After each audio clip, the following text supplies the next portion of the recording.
If there is someone in your life who just does not like you for some reason, gossips behind your back, or bullies you, especially if it feels uncalled for, you can never take that personally. Because even though they do it at you, it's not actually about you. You remind them of something that they're not admitting to themselves, so they act out and you become their target. And by the way, congratulations, this is a gift because you can use it for good. It's like a test to see if you can handle this correctly, and if you do, it becomes your hero arc, and you're not alone. Because I know so many baddies who have been bullied at some point. It doesn't mean that there's something wrong with you. It means you are not like them and they clocked it. So there's actually no need to explain yourself or clear anything up because there's no point. Even if you only breathe in their general direction, you're still going to piss them off anyway. So if they want to talk, let them talk. Let them spread the gospel, but do it in a way where you're still standing up for yourself. Don't ever play along with it because that's only going to hurt you. Just know that it's not normal for someone to use so much energy just to say bad things. And guess what?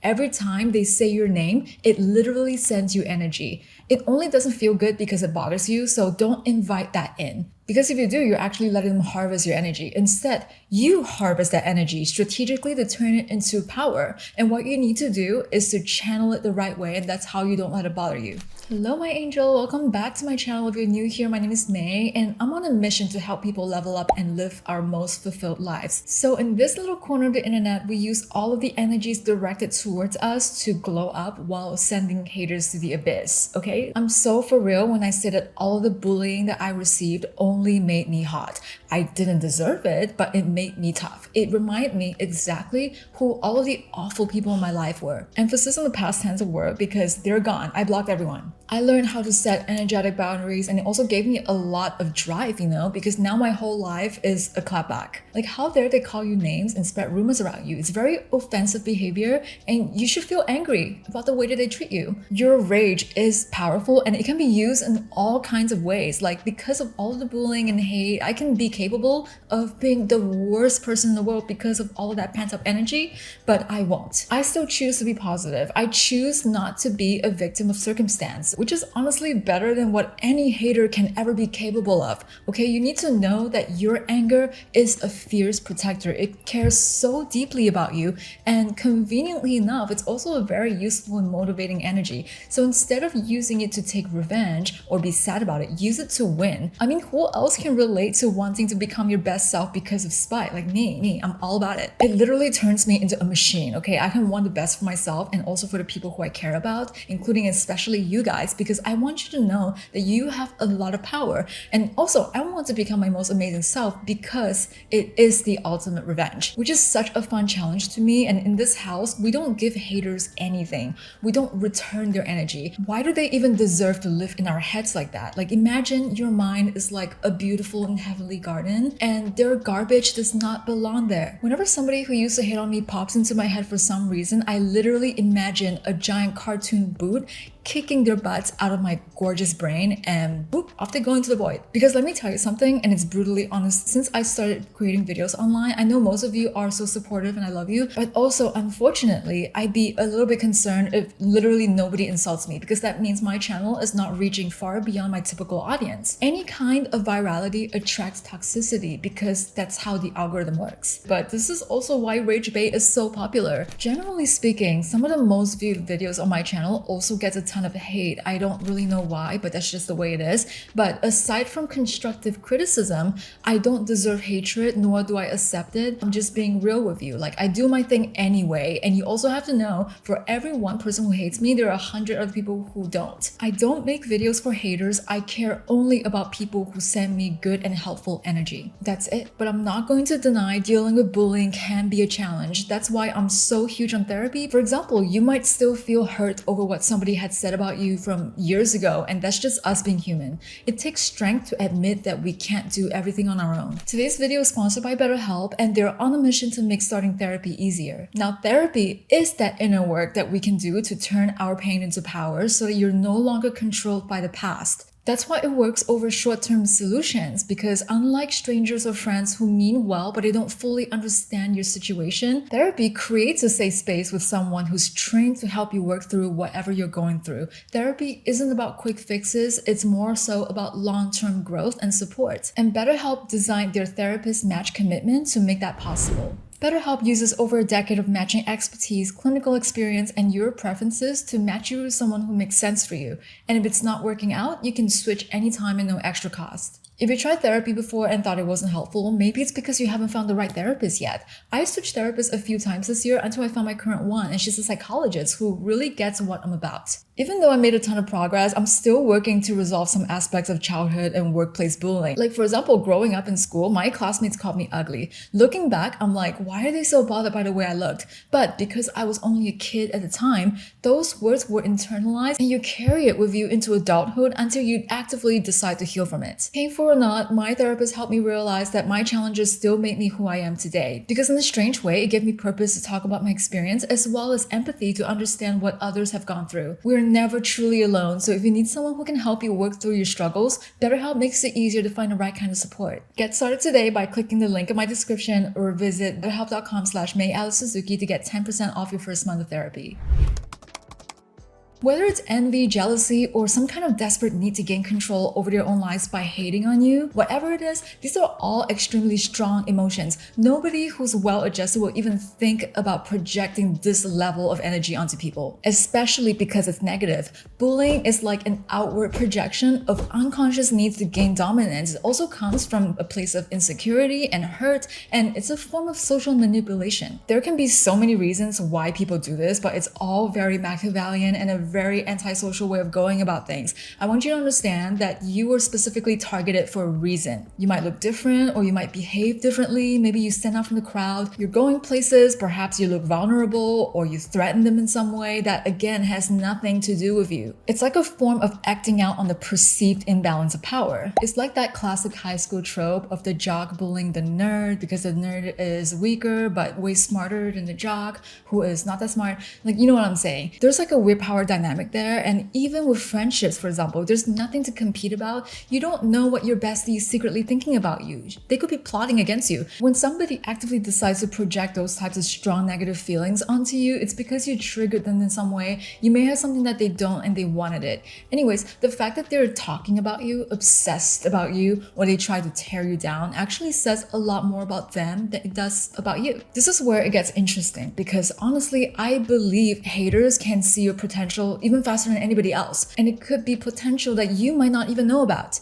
They clock what they lack so quickly and they want to snatch it up first by dimming your light and reacting to it. Those feelings are poisonous and it consumes them to the point where it just spills out. You might not even be their only target, probably not. And when they see you doing well or accomplishing something to them, it's deeply disturbing. They're thinking, why can't I do that? Instead of working on themselves, they project their insecurities onto you. It comes from a place of hurt. It's truly one of the most self-unaware things that people can do, and that's for them to deal with and not you. So once you start to see it that way, you're never going to take it personally. Sometimes things are really that simple. I have never seen a truly happy and loving person be nasty like that. It just doesn't happen, and I've said this before and I'll say it again. There are two types of people who get villainized in this world. One is people who tell the truth, and the other are very visibly happy people. And if you're both, you're basically walking around with a giant target on your back. I owned that a long time ago, the fact that I actively still choose to be happy anyway despite everything, and I'm not afraid to be a little bit controversial by telling the truth. So naturally, I also attract a bit of hate from people who don't dare to do that. Even though with my content there's literally no reason for hatred,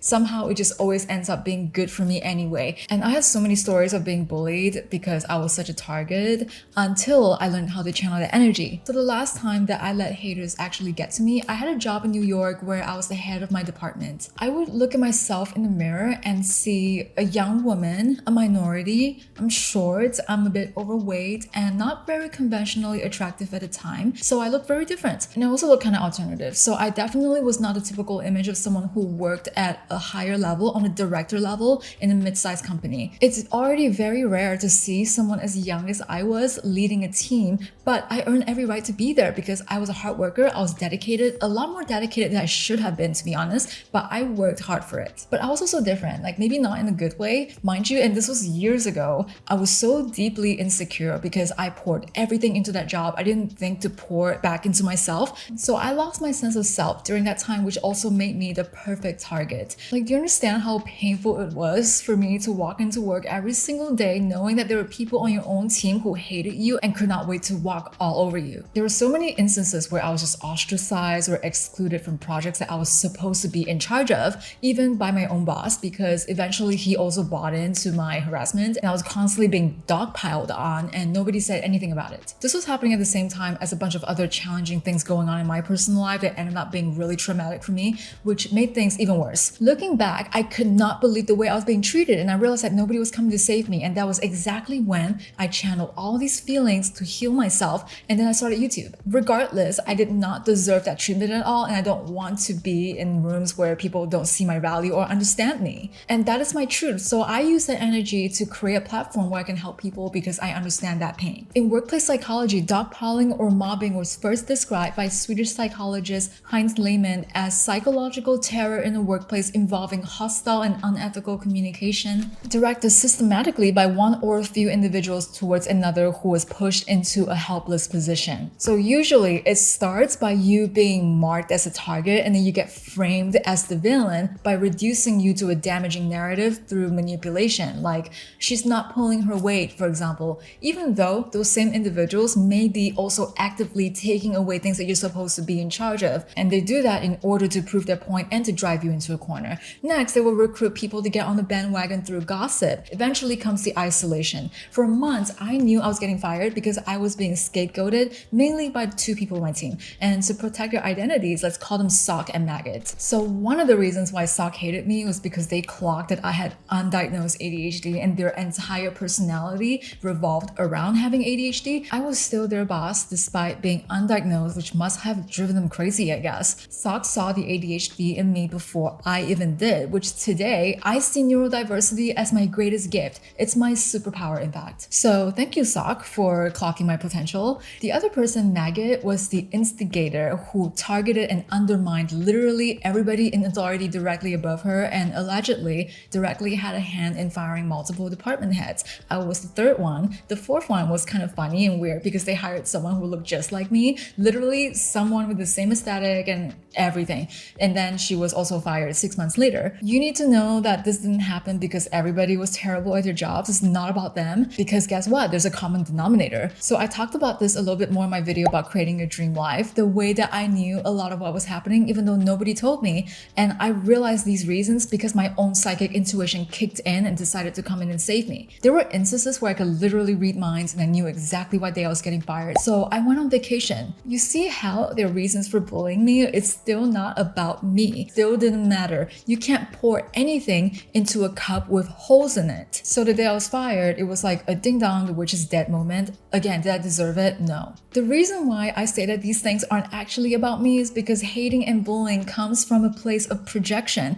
These people hate their own perception of you, not you as the person. Psychoanalyst Sigmund Freud called this a defense mechanism of disowning an unwanted feeling and seeing it in someone else. The person you think of as yourself only exists for you because every other person in your life sees their own version of you. Your mom has a version of you in her head, your dad has a version, your friends do, like they all have different people in their minds. So when haters start projecting their negativity, they're not even hating on the real you. They're hating that version of you that exists only in their heads. So what does that have to do with you, right? Why should you even care? It only made me feel sorry for the haters and the bullies because the way that people treat you is a reflection of how they treat themselves. If they can externalize their cruelty to others so easily, that means they're probably cruel to themselves too. It's almost like a given. Their energy and their actions always reveals the truth, even if they don't realize what they're doing, and they usually don't. And sometimes their unconscious energy is in a dark place. I've seen it and I felt it. And let me tell you, everybody has the ability to know when something isn't right. Some people literally are like black holes. They walk around sucking up light from everybody around them. But people who are like that, you need to avoid them like the plague because nothing good comes out of it. Lack is not a healthy thing to hold on to. Jealousy and envy is a disease that we all need to get better from because deeply insecure people are toxic to be around and their sense of lack consumes everything around them. And eventually it's gonna eat them up. I read once in the book that the more hatred people have in their hearts,